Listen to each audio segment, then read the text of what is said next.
কিছু ছ্যাঁচড়া লোক বাইর হয়েছে, নতুন ছ্যাঁচড়া। আগের ছ্যাঁচড়াদের বদলে, আগের ব্যানারের বদলে নতুন ব্যানারে ব্যানারে এখন নতুন কিছু ছ্যাঁচড়া লোক বাইর হয়েছে।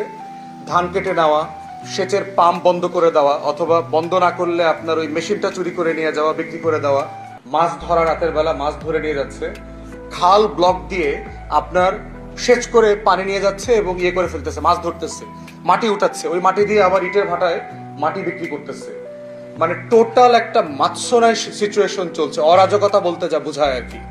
এবং মাদক দেখলাম গ্রামে গঞ্জে পর্যন্ত ছড়িয়ে গেছে। আমাদেরকে মুরব্বীরা বললেন যে স্কুলের কলেজের কোনায় কানিতে মাদক ব্যবসা এবং মানে মানে পেশাবৃত্তি পর্যন্ত নাকি গ্রামের স্কুলগুলোতে পর্যন্ত ছড়িয়ে গেছে, যেটা তো মানে ভয়ঙ্কর মানে বাস্তবতা শুনলাম আমি। যেটা ধরেন আমরা শহরে দেখি, বড় বড় শহরগুলোতে এই বাস্তবতার অভিজ্ঞতা আছে।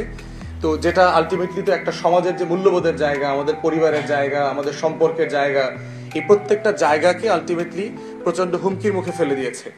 তো এই 2-3 দিনের সফরে আমার এই একটা সংসদীয় আসনকে ঘিরে আমার যে বোঝাপড়াটা, এবং এটা মনে হয়েছে সারা বাংলাদেশ ঘোরার পরেও মোটামুটি একই রকম সারা দেশের গ্রামে গঞ্জের মানুষের যে সমস্যা,